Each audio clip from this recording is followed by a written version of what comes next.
అసలు సర్పంచ్ అంటే ఎవరు, ఎంపీటీసీ అంటే ఎవరు, జడ్పీటీసీ అంటే ఎవరు, వీళ్ళకి ఎవరు ఓటు వేస్తారు, అసలు వీళ్ళ పని ఏంటి, అసలు వీళ్ళు ఎక్కడ పోటీ చేస్తారు, అసలు వీళ్ళు పోటీ చేయాలంటే కావలసిన అర్హతలు ఏంటి అనేవి మీరు తెలుసుకోవాలనుకుంటున్నారా? అయితే ఈ వీడియో తప్పనిసరిగా చూడండి. హాయ్ ఆల్, అందరికీ నమస్కారం. నేను మీ సుధీర్ ఇల్లిపిల్లి. ఈ వీడియోలో మనం 1992లో మన భారత రాజ్యాంగంలో జరిగిన 73వ రాజ్యాంగ సవరణ చట్టం గురించి తెలుసుకుందాం. అది ఏంటంటే 3 సిస్టమ్ ఆఫ్ పంచాయతీరాజ్. దీన్నే రూరల్ లోకల్ సెల్ఫ్ గవర్నమెంట్ అని కూడా అంటారు. సో ఇందులో మొదటిది గ్రామ పంచాయతీ అట్ విలేజ్ లెవెల్, రెండవది పంచాయతీ సమితి అట్ మండల్ లెవెల్, మూడవది జిల్లా పరిషత్ అట్ డిస్ట్రిక్ట్ లెవెల్. అసలు ఈ చట్టాన్ని ఎందుకోసం తీసుకొచ్చారంటే రూరల్ ఏరియాస్లో మంచి పాలన అందించడం కోసం తీసుకొచ్చారు. గ్రామ పంచాయతీ, ప్రతి ఊరు పంచాయతీ అవ్వాల్సిన అవసరం లేదు. పంచాయతీ అవ్వాలంటే మినిమం 500 నుండి 600 జనాభా కలిగి ఉండాలి. అంటే ఇప్పుడు మా ఊరు తీసుకుంటే 150 నుండి 200 మంది జనాభా ఉండడం వల్ల పంచాయతీకి అర్హత సాధించలేదు. సో మా పక్కూరితో కలిపి పంచాయతీగా చేశారు. అంటే ఇప్పుడు మొత్తం జనాభా, మా పంచాయతీ జనాభా 500 నుండి 600 మంది. సో ఇప్పుడు మా ఊరి పేరు కొత్తూరు, మా పంచాయతీ పేరు కొత్తూరు రామచంద్రపురం. పంచాయతీకి వార్డ్ మెంబర్సు, సర్పంచ్, ఉప సర్పంచ్ ఉంటారు. వార్డ్ మెంబరు ప్రతి 50 నుండి 80 మందికి ఒకరు ఉంటారు. మా పంచాయతీలో 7 వార్డ్ మెంబర్స్ ఉన్నారు. వార్డ్ మెంబర్స్ కౌంట్ అనేది పంచాయతీలో ఉన్న జనాభా మీద ఆధారపడి ఉంటుంది. అలాగే వార్డ్ మెంబర్కి ప్రజలు డైరెక్ట్గా ఓటు వేస్తారు. సర్పంచ్, ప్రతి గ్రామ పంచాయతీకి ఒక సర్పంచ్ ఉంటారు. సర్పంచ్కి ప్రజలు డైరెక్ట్గా ఓటు వేస్తారు. అలాగే సర్పంచ్గా పోటీ చేయాలంటే వార్డ్ మెంబర్స్ కంపల్సరీ కాదు.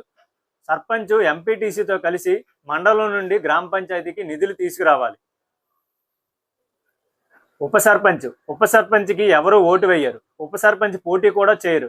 ఉప సర్పంచ్ని ఎలా ఎన్నుకుంటారంటే ఏ పార్టీకి అయితే వార్డ్ మెంబర్స్ ఎక్కువ మంది వస్తారో ఆ పార్టీ తరఫున ఒక బయట వ్యక్తిని ఉప సర్పంచ్గా ఎన్నుకుంటారు. పంచాయతీ సమితి పరిధిలో ఎంపీటీసీలు, ఎంపీపీ, వైస్ ఎంపీపీ వస్తారు. సో ఫస్ట్ ఎంపీటీసీ అంటే మండల్ పరిషత్ టెరిటోరియల్ కాన్స్టిట్యున్సీ. అంటే ఎంపీటీసీ ప్రతి 3000 నుండి 4000 జనాభాకి ఒకరు ఉంటారు. అంటే సింపుల్గా చెప్పాలంటే 4 నుండి 5 పంచాయతీలు కలిపి ఒక ఎంపీటీసీ ఉంటారు. అంటే ఇది జనాభా మీద ఆధారపడి ఉంటుంది. అలాగే ఎంపీటీసీకి ప్రజలు డైరెక్ట్గా ఓటు వేస్తారు. మా ఎంపీటీసీ స్థానం పేరు కృష్ణం వలస. అంటే ఇందులో 4 పంచాయతీలు ఉన్నాయి నాకు తెలిసి. మా పంచాయతీ అలాగే కొత్తూరు రామచంద్రపురం, జావం, కృష్ణం వలస, శ్రీహరినాయుడుపేట. అలాగే మా మండలంలో మొత్తం 18 ఎంపీటీసీలు ఉన్నాయి. అలాగే ఎంపీటీసీ మండలంకి వెళ్ళి గ్రామ పంచాయతీలకి నిధులు తీసుకురావాలి. MPP, vice MPP. ఎంపీపీ అంటే మండల ప్రజా పరిషత్. అంటే వీళ్ళు మండలంకి ఒకరు ఉంటారు. వీళ్ళకి ప్రజలు ఎవరు ఓటు వేయరు. వీరిని మండలంలో గెలిచిన ఎంపీటీసీలు అందరు కలిసి వారిలో ఒకరిని ఎంపీపీగా, మరొకరిని వైస్ ఎంపీపీగా ఎన్నుకుంటారు. అలాగే మా ఎంపీపీ స్థానం పేరు సంతకవిటి. శ్రీకాకుళం డిస్ట్రిక్ట్ మొత్తం 38 మండలాలు ఉన్నాయి. అంటే 38 ఎంపీపీలు ఉంటారు. అలాగే 38 వైస్ ఎంపీపీలు ఉంటారు. వీరి పని ఏంటంటే జిల్లాకి వెళ్ళి మండలంకి నిధులు తీసుకురావాలి. జిల్లా పరిషత్ పరిధిలో జడ్పీటీసీలు, జడ్పీపీ, వైస్ జడ్పీపీ ఉంటారు. సో మనం జడ్పీటీసీ గురించి మాట్లాడుకుందాం. జడ్పీటీసీ అంటే జిల్లా పరిషత్ టెరిటోరియల్ కాన్స్టిట్యున్సీ. వీరు మండలంకి ఒకరు ఉంటారు. అలాగే జడ్పీటీసీకి ప్రజలు డైరెక్ట్గా ఓటు వేస్తారు.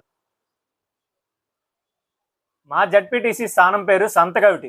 అలాగే జడ్పీటీసీ జడ్పీపీతో కలిసి జిల్లా నుండి మండలంకి నిధులు తీసుకురావాలి.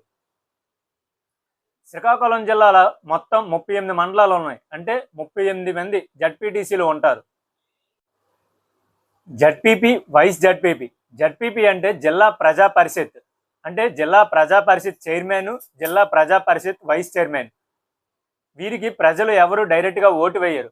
వీరిని ఎలా ఎన్నుకుంటారంటే జిల్లాలో ఉన్న జడ్పీటీసీలు అందరు కలిసి వారిలో ఒకరిని జడ్పీపీగా, మరొకరిని వైస్ జడ్పీపీగా ఎన్నుకుంటారు.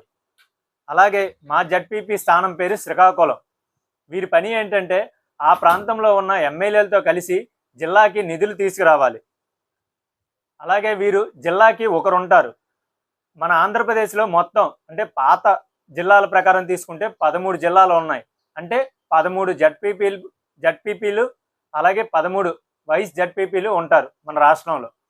వార్డు మెంబర్గా లేదా సర్పంచ్గా లేదా ఎంపీటీసీగా లేదా జడ్పీటీసీగా పోటీ చేయాలంటే కావలసిన కొన్ని ముఖ్యమైన అర్హతలు ఏంటంటే, మొదటగా మీరు ఇండియన్ సిటిజన్ అయి ఉండాలి. అలాగే మినిమం 21 సంవత్సరాల వయసు కలిగి ఉండాలి. అలాగే మీరు పోటీ చేస్తున్న ప్రాంతంలో మీకు తప్పనిసరిగా ఓటు హక్కు ఉండాలి. అలాగే వీరి పదవీ కాలం 5 సంవత్సరాలు. అలాగే రాష్ట్రాల బట్టి కొన్ని ఎక్స్ట్రా ఎలిజిబిలిటీ క్రైటీరియాస్ కూడా ఉంటాయి. అంటే ఇప్పుడు కొన్ని రాష్ట్రాల్లో పోటీ చేయాలంటే 2 లేదా అంతకంటే తక్కువ మంది పిల్లలు ఉండాలి. అలాగే కొన్ని రాష్ట్రాల్లో ఇంట్లో టాయిలెట్ ఉండాలి పోటీ చేయాలంటే. అలాగే కొన్ని రాష్ట్రాల్లో బాగా మాట్లాడగలగాలి. అలాగే బాగా వినగలగాలి. కొన్ని రాష్ట్రాల్లో వయసు కూడా 25 దాటాలి. పంచాయతీరాజ్ సిస్టమ్ అనేది ప్రతి రాష్ట్రం తప్పనిసరిగా అమలు చేయాలి. కొన్ని స్టేట్స్ మాత్రమే ఎగ్జంప్షన్ ఉంది. ఎగ్జంప్షన్ ఉన్న స్టేట్స్ ఏంటంటే నాగాలాండు, మేఘాలయ, మిజోరం, అలాగే ఢిల్లీకి ఉంది. పంచాయతీరాజ్ సిస్టమ్ స్ట్రక్చర్‌లో కూడా డిఫరెన్స్ ఉంటుంది. కొన్ని స్టేట్స్‌లో 2 టైర్ సిస్టమ్ ఉంది. అవి ఏంటంటే సిక్కిం, గోవా, మణిపూర్, అరుణాచల్ ప్రదేశ్, లక్షద్వీప్, దాద్రా నగర్ హవేలీ అండ్ డామన్ డయ్యు. అదే మన ఆంధ్రప్రదేశ్, తెలంగాణ, తమిళనాడు తీసుకుంటే ఈ 3 రాష్ట్రాల్లో 3 టైర్ సిస్టమ్ ఉంది. మీరు కూడా మీ ప్రాంతం యొక్క sarpanch, MPTC, MPP, ZPTC, ZPP ఎవరో తెలుసుకోవాలనుకుంటున్నారా? అయితే క్రింద డిస్క్రిప్షన్‌లో లింక్ పెట్టాను చూడండి. అలాగే నెక్స్ట్ వీడియోలో మనం 74వ రాజ్యాంగ సవరణ చట్టం అంటే మున్సిపాలిటీస్ గురించి తెలుసుకుందాం. Please like, share and subscribe my channel for more updates. Thank you for watching my video.